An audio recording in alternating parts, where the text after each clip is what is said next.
Hello everyone, it's Valko here and another vlog this time around, and today we will talk about the most important job out there. And now it's not YouTube. YouTubers are very lucky people, at least those who have made it into their day job. We're lucky, hardworking, of course they are, but no, I don't think those are the most important workers out there.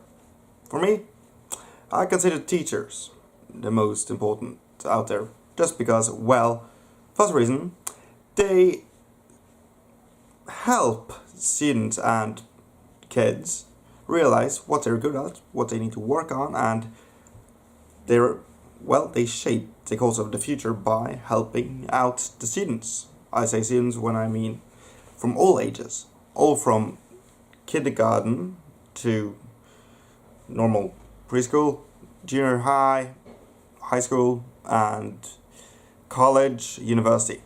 All teachers, all professors, and a good teacher, for me at least, is one who doesn't necessarily got the best grades at school, but knows how to teach away their knowledge onto others and also can see every individual student. And when you have a good teacher, some of you hopefully had a good teacher or a great teacher at school, but you remember two kinds of teachers: the very good and the very bad. Because the very good stays with you the longest. That's because their teaching, their way of thinking, and how they help you realize who you are stays with you. And so if you have had a bad teacher, as the opposite, then you know what you lacked, but you didn't know what the other one got. So you lacked the literature or the curriculum, but a good teacher can go way beyond that. And, well, I know this, I'm from a family of teachers, about 3 or 4 generations back. Yeah. I used to joke about that. Okay, I don't need to go to school to become a teacher here. Here's a blood. Enjoy. Test it. Just check my blood. I have it in there somewhere. Somewhere in my blood is a teacher. No thanks. They help your child on the way to becoming an adult most of the time. And also they are an individual that is outside the normal sphere of, well, contacts for the student, no matter age. So they can see things that others may not, because they don't have that close proximity to the individual. And that is very, very important.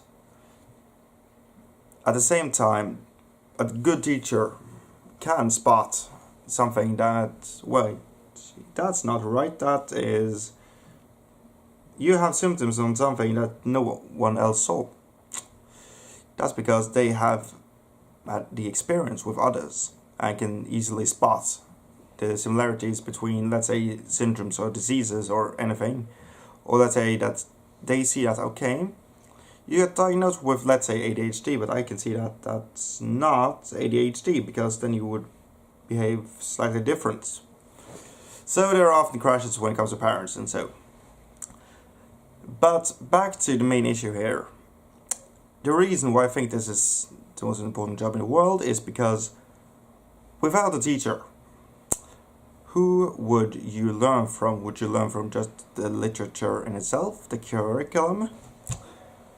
Would you learn it from your parents? And so that would be way different. Even though you have very high educational parents, or educated, sorry, that doesn't help, because that would just slow down the workforce immensely, also creating a big difference in how we turn out. Because normal school, everyone goes in with mildly same capabilities. Some have not learned how to read or write yet. That is something that we'll work on, and we'll follow them, hopefully good, depending on school and depending on funding and also sorts of things. At the same time, if you only were homeschooled, that difference between the lowest students and highest students when finished, let's say, junior high, would be way bigger than it is now. when we're talking about same school, of course, or just the same class, because different parents, different jobs, different incomes, we can afford something you can't. Yeah. And so the teacher is there to make sure that everyone goes through the same curriculum, but we learn differently since we are different. For me, I learn way better when I got a rhythm. I played drums way back in the day, so for me, whenever I want to learn something, I create a rhythm. Then I just increase that. Just so I will read at that speed. Every beat, one word.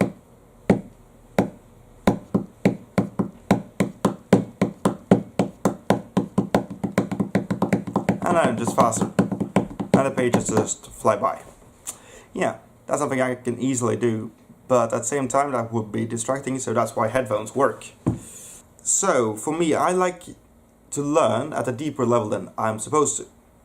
So, in this case, when we were talking about the French Revolution, and the reasons why it began, what happened, why that happened to Robespierre and everyone else, my teacher just asked me, okay, how do you learn? Well, I personally learn by learning way more than what I need, and so if I know the reasons to the reasons again, or the philosophy behind the reasons, I would at least remember what happened and the reasons why, because then I would know, instead of knowing this and that's all you need, if you know this, and that's the tip of the iceberg, if you know the rest of it, you know this, that it happened and why. Because if I discuss something that's, let's say, 5 books in, then I would surely know what happened in the first book. If that makes sense. I don't know if it does. Anyway. So that's how she then taught me that. Just went way deeper than I was supposed to. And I got a great score on the test. Just because, well, I knew way more than I was supposed to. Instead of having to read, what was it, 50, 60 pages, I read 2 books on it. That was university books, just because I wanted to know about it more. At the same time, I can never take a proper test that is just written in the classroom. Because when you're very focused, see Asperger, or high-functioning autism, and you're focusing way on one thing, the Tourette might kick in and say things that you are thinking. So here's an example. Okay, let's pretend that this is just, I don't know, a pen.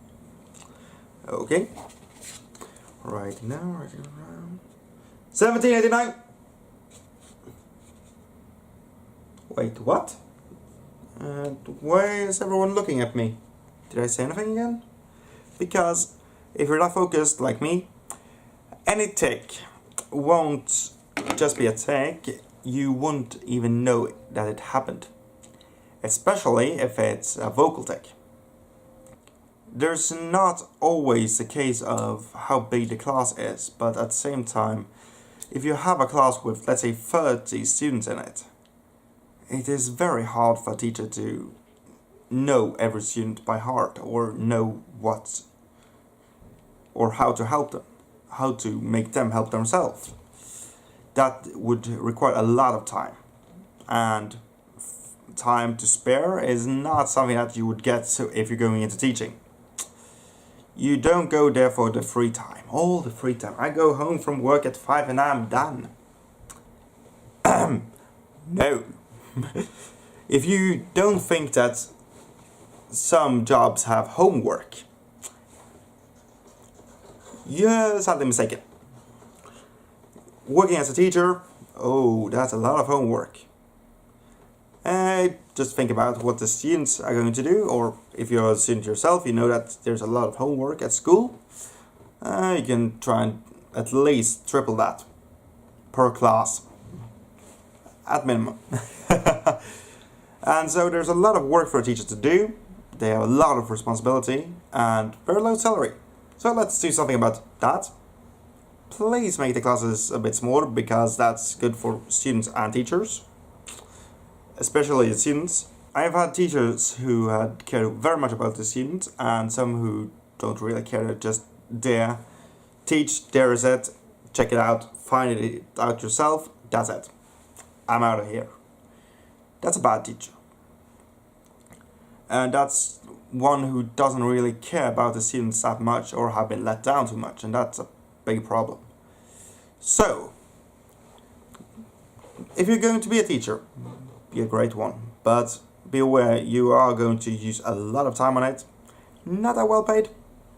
Let's do something about that, please. So, teaching, do it if you can, and also just be aware of one thing.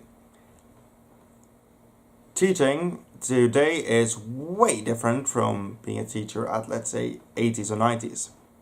Things have changed a lot over the last years, not only in technology but also in mind state of mind. Anyway, that's all I had to say about this, and I've been rambling now for about half an hour. Sorry about that. And so I bid you farewell. Class dismissed.